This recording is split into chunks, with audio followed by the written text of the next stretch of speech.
Bizkaia egiten. Behiz, 355 errepidean musikan Urdinbideko tunela itziko dute Gernikarako noranzkoan gaur gauean eta bihar asteazkenean Zornotzarako noranzkoan. Mosketa horiek gaueko 10:00 goizeko 6:00 izango dira.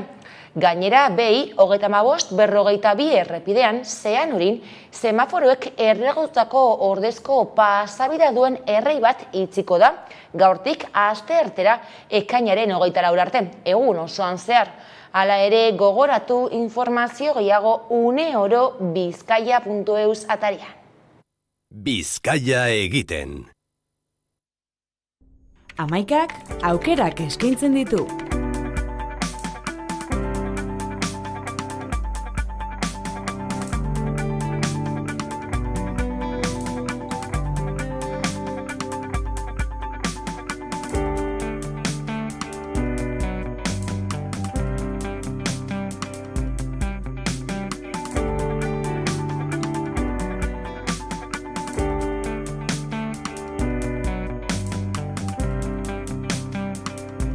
Eman aukera amaikari. Aukeran, amaika.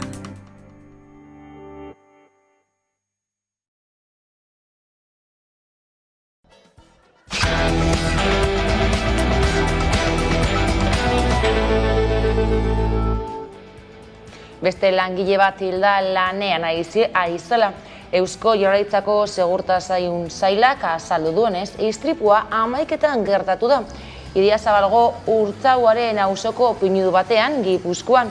Langilea enborrak garraiatzeko makina bat zegoela pinu bat gainera egin zaio eta kolpearen ondorioz hilda.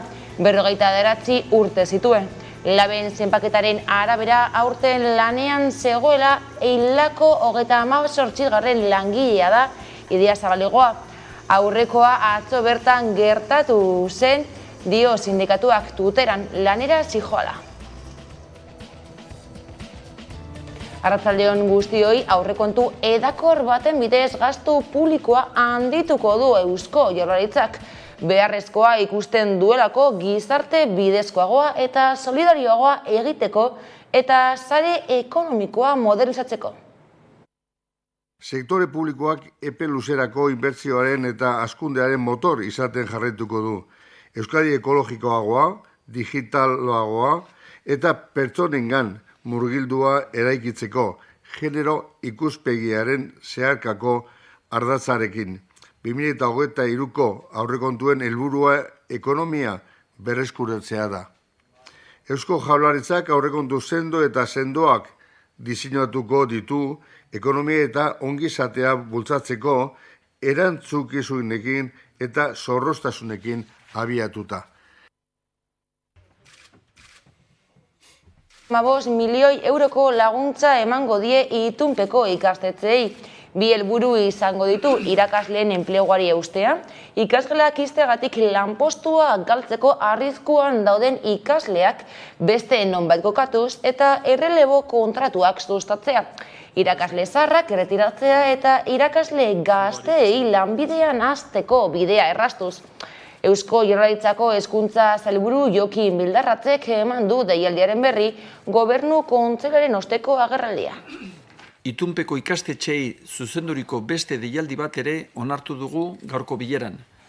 Agindu horren bidez, itunpeko ikastetxeei laguntzak emateko deialdi egiten da, enplegua mantentzeko eta irakasle plantillak gaztetzeko akordioaren esparruan, datozen urteetarako aurreikusten den demografia beherakadaren aurrean. Deialdi honek 10.533.734 euroko diru laguntza kopurua du. Hezkuntzaz gabiltzala, baina Ipar Euskal Herrian Irizarriko eskola publikoa okupatu dute dozenaka lagunek. Aldarrikapen zehatza dute gurasoek izan ere irailetik aurrera, bigarren zikloko lehen 3 urteetan 4 egunetik 3 euskaraz egitea eskatzen dute. Eta horrez gai lehen urteko lehen 3 hilabeteak osoki euskaraz izatea aldarrikatzen dute. Ikuskaritzari proiektua aurkeztu diote, baina oraingoz ez dute erantzunik jaso. Horregatik erabaki dute ikastola okupatzea.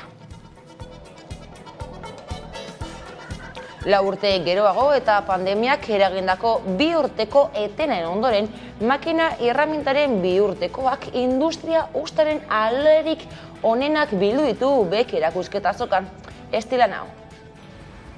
Horrez gain, abian da makina erremintaren nazioarteko 2 urteko azoka BEKen gaurtik hasita ostiralera bitartean 28 herrialdetako 1456 enpresa izango dira beren produktuak eta berritasunak erakusten.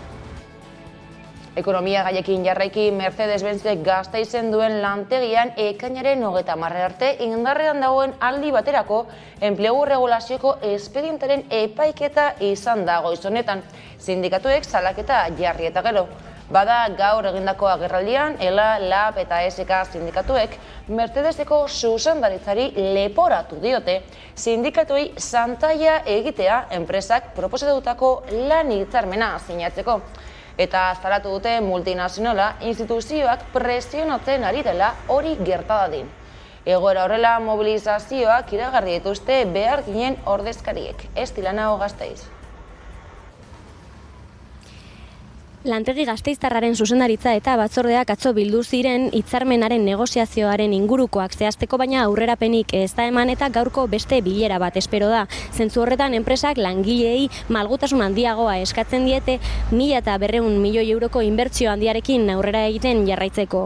UGTren arabera enpresak ez ditu langileen aldarrikapenak asetzen eta kontzentrazioa deitu dute asteazkenerako ordu batetik 3 lantegiaren sarreretan. Bestalde, ELA, LAB eta SK sindikatuek langile guztiei zuzendutako batzarra deitu dute. Oso argi daukagu, egin duen azkenengo eskaintza eskasa dela,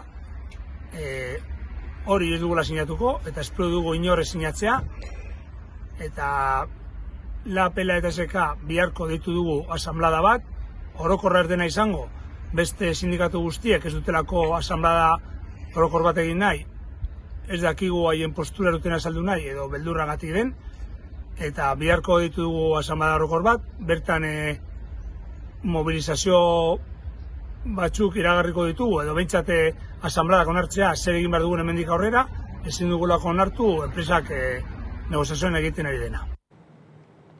Cesar Jimeno, Gipuzkoako hondakinen kontsortzioko zuzendaria dipuetatu du Donostiako 5. instrukzio epaitegiak. Zubietako erraustegian izan zen amoniako isurketaren auzian. Bada guraso osoek jakinarazi duenez, Donostiako Zubieta erraustegiaren ondoko errekastoan gertatu zen isurketa zerk eragin zuen zehazteko agindu du epaitegiak eta beste 3 lagun inputatu ditu. Guardia Zibilaren orain arteko ikerketak zehaztu du Arrainetan kloroalkanoen kantitate handiak aurkitu zituztela eta horiek oso osagai toksikoak direla. Besteak beste minbizia sor dezakete. Sustantzia hori gainera 2004tik debekatuta dago Europako Batasunean. Guraso osoen iritziz, toksiko horiek erabili diren tokia errauste planta balitz, epaitegiak zentro horren jarduera geldiaraztea agintzeko aukera izango luke. Zoritzarrez munduko leku bat bakar ere ez da gelditzen plastikoen kutsaduratikat. Ozeanoetan hondakin uharteak daude eta itsasoen lekurik sakonetan ere plastiko arrastoak aurkitu dituzte. Lorea Flores, Greenpeace Euskadiko koordinatzailea. Dimensioa ikaragarria, ez? Bai elur freskoa, baina lehenago ere Greenpeacek ere 2018an egin zuen ikerketa batean ikusi zuenan elurretan zein Antartika inguruko uretan haitz ohikoak zirela olako osagaiak, ez? Eta hori Antartika bezalako, ez? Lurralde urrun batean pristinoa konsideratzen zen orain arte, hor ere ikusten dugu nola gizakiaren aktibitatea den inpaktuak ere iristen dut. Preso bat hilik topatu dute bere ziegan Basauriko espetxean. Eusko Jaurlaritzako bozeramaile Bingen Zupiriak eman du gertatutakoaren berri Gobernu Kontseiluaren osteko agerraldian.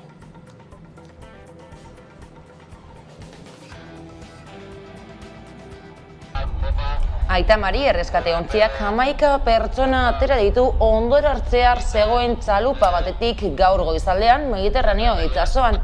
Goizeko 5etan jaso dute abizua eta 6etan topatu dituzte EITBek jakinarazi duenez. Onik topatu dituzte ontzian zeuden migratzaileak. Ekainaren 6an abiatu zen Aita Mari Balearretik Mediterraneo itsasora.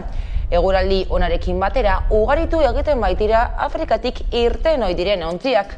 Sarri jendez gainezka eta baldintza kaskarretan.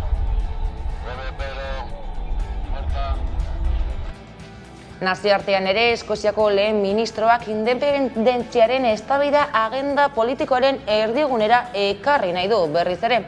COVID-19 pandemiaren unerik okerrenak gaindituta, Erresuma Batutik ateratzearen eta horri buruzko erreferendumaren aldeko kanpaina abiatu nahi du. Independentziaz hitzeko egiteko garaia dela adierazi du agintariak. Eskoziako lehen ministroa herritarrak konbentzitu eta balizko bigarren galdeketa irabazteko tematuta dago. Izan ere, uste du Eskozia 2014an baino askoz ere prestatuago dagoela independentziarako. Kultura alorrean, Arabako bertsolari txapelketak irabazlea du dagoeneko. Estila nau. Dagoeneko jakina da Peru Abarrategi izan dela Arabako bertsolari txapelketaren txapelduna, Manes Agirrerekin buruz-burukoan ibili ostean. Serapio López Ortueta bertsolariak entregatu dio txapela eta merezi duen moduan Araba zaintzeko aldarria egin zuen azken agurran. Bertsolari gazte eta veteranoen arteko ikuskizuna izan zen larunbatekoa eta irrikideak izan ziren nagusi, izan ere 6 bertsolarietatik 4 Aramaiokoak izan dira.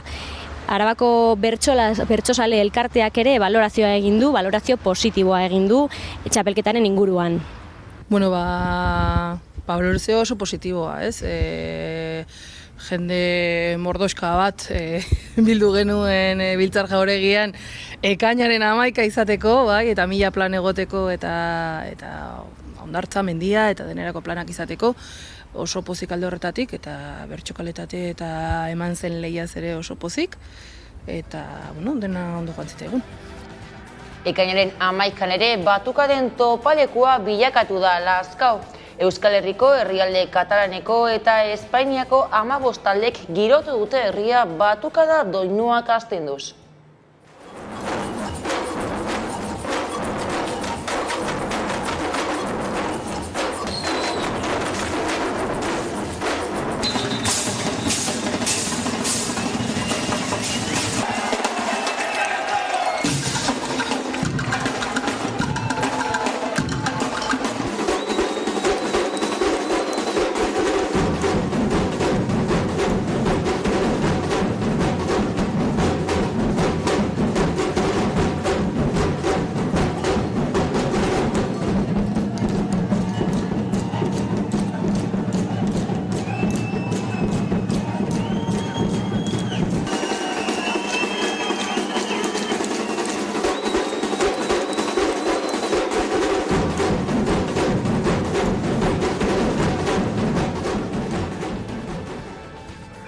Igandean, ekainak 29 Araba Euskara ospatuko da eta bertan izango da Hamaika telebista.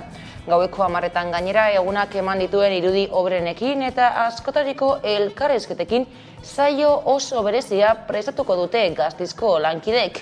Bada Arabako ikastolen jaialdiak badu kanta eta horrekin utziko zaituztegu besterik ez guraldetik. Gogoratu, une oro aurkituko gaituzuela zuzenean ala nahieran hamaika.eus atarian. Ondo izan eta bier arte.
Funtzionatzeko beste modu bat baldin badago?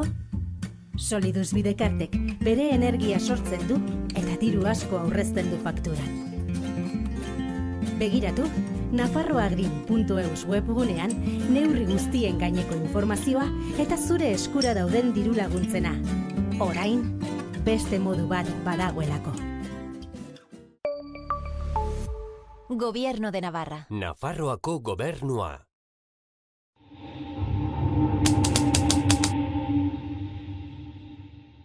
Eta egunero legez eguneko elkarrizketari atea irekiko diogu, eta horretarako gaurkoan, gurekin daukagu Itziar Kortez, Elhuyarreko hizkuntza eta teknologia koordinatzailea hain zuzen. Eguerdion eta ongi etorri.